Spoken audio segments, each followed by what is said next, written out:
Hey guys, this is Hell Hades. This is a Raid Shadow Legends video. Guys, we've got these summoning events coming up for this weekend. A lot of you, if not all of you, are probably going to be doing the fusion. So you're going to be summoning anyway. There's a 10 times. There's also a guaranteed champion from Void Shards. So we're going to go into all that now. And I guess if you're in the mix for, fusing Pythian here, the summon rush is going to be coming tomorrow. So this is going to be pretty much make or break for a lot of people that are doing the event. Let's go through it then. Let's start with the guaranteed champion. I've got to say, it's a very cool champion. It's an epic rather than a legendary. So I guess more people might be in the mix of being able to get it, but it's still a lot. It's still a lot of Void Shards to get this dude. So I don't know how you feel about it. x10. So he came into the game in last patch. Really, really good epic. Void epic. You know when it's like, let's get a Void epic that people want to actually go for. This guy's up there. This guy's up there as one of the coolest ones, I think, in the game. Triple hit A1. Each hit chance to put out poison. 50% chance. If the target's under Hex, also 40% chance of doing a debuff spread. So you can actually just like apply poisons and spread them around. Makes him pretty damn viable as a solo farmer. This guy also, like in Lifesteal Gear, just heals for a ton as well because of his passive. Get to that in a minute. His A2 then's a triple hit with a 75% from each hit chance of placing Hex.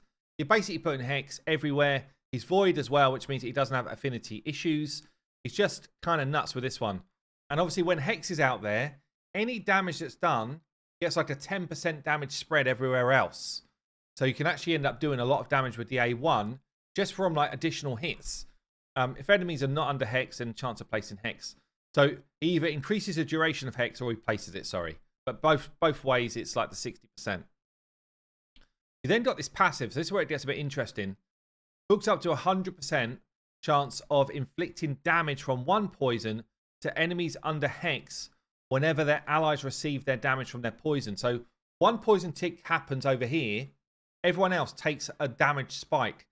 Now, according to Raid, it's meant to be the same as a normal poison damage hit.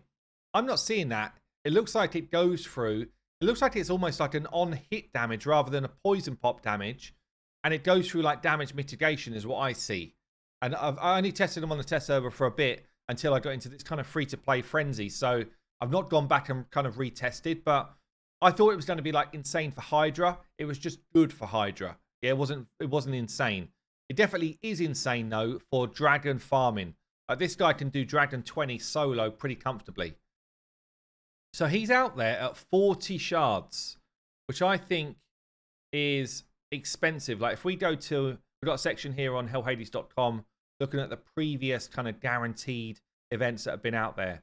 If I focused on epics here, going back to, let's see, the first epic for Voids. Madame on the 22nd of October, 2021 was 30 voids.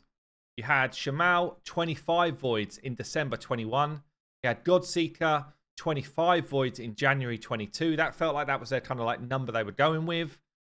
40 ancients for Thresk as a epic again.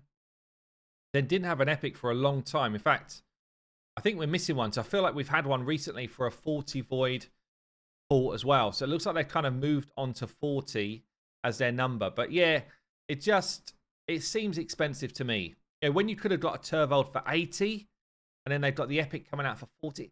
I just feel like 25 is about the number that it should be. But anyway, if you're pulling shards anyway and you've got Void Shards, then it would make sense, I think, to pick him up. The other thing though is if you're the sort of person that pulls a lot of Void Shards because you're a spender, then you're going to get this dude before long anyway. That's the way, like, I didn't pull for the last one. I know it was the Dryad. Nia the Dryad was 40. I didn't pull for her, and I've probably got like 4 copies of her on my main because I just pull a lot of shards. Yeah, that's just like the way it is. So it depends what type of player you are, but I guess let me know in a comment down below if this is interesting to you. Let's have a look then at the other champions that are going to be over this weekend. Some pretty damn decent ones in here, honestly. So first one up. What is she? I think she's a Night Revs. First one up. Don't let me down, eyes. Where are you? There she is. Sepulchre. I knew she was a Night Revs. Sepulchre Sentinel used to be like the queen of clan boss. I've got my eye on this chick as a free-to-player. I do have 11 Ancients. I've had no luck so far with Shards. I don't know if I'm going to pull Shards for this weekend or not. Depends where I am with the Pythian Fusion, actually, because it might even be on. But yeah, Sepulchre Sentinel here. Decrease attack A1, solid chance of doing it.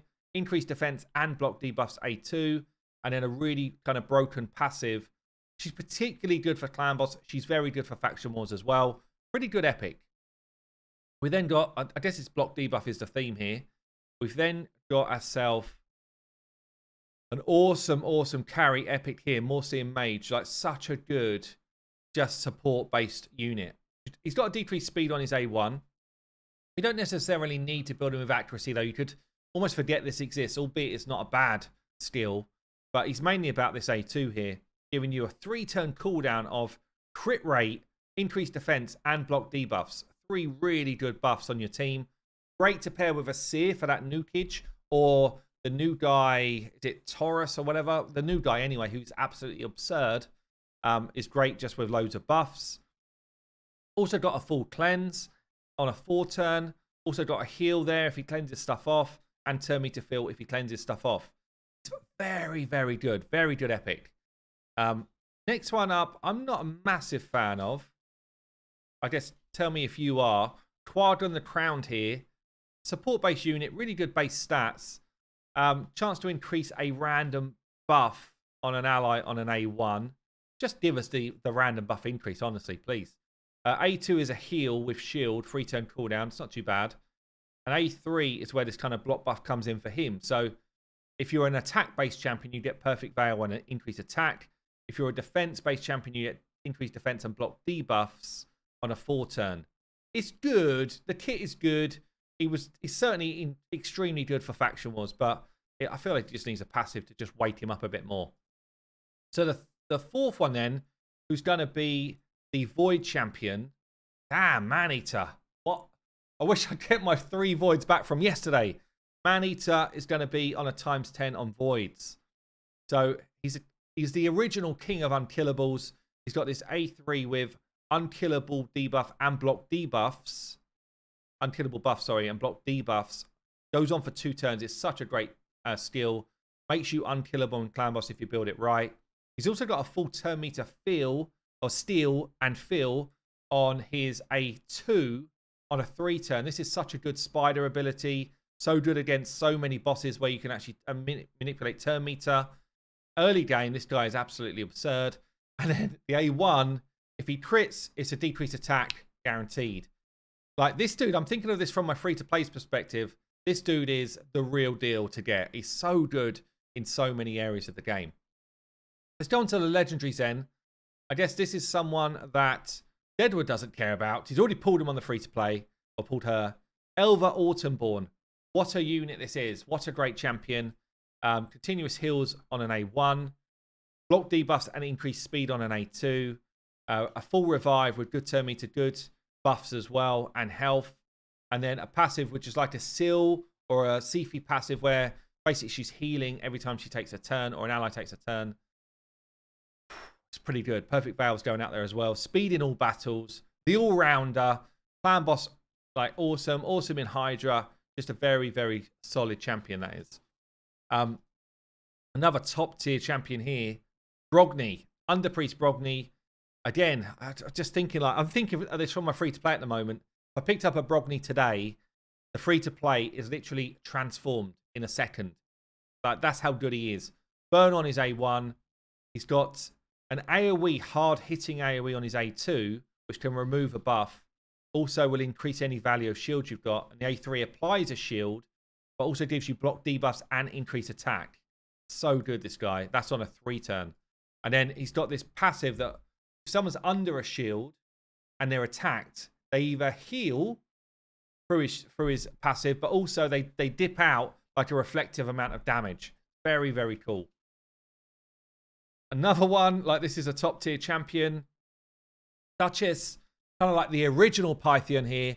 Pythian and Duchess are very similar in their kits. They've got slight tweaks about them, but very similar. Duchess is still one of the best champions in the game. A1 applies a shield. Pythian's is a heal. A2 gives you block debuffs and an increased attack whilst giving a Veil. Python does a similar sort of buffage type of thing here. And then the A3 is a revive all dead allies with 70% HP whilst giving them heals and Veil. And she's got this kind of reduced damage from AoE hits, 25%. So good for the arena. Almost all the damage you take is AoE. Good for anywhere, honestly. Speed in all battles as well. Crazy base stats. Duchess is a god. On to the last one then. I actually don't have this champion on my main.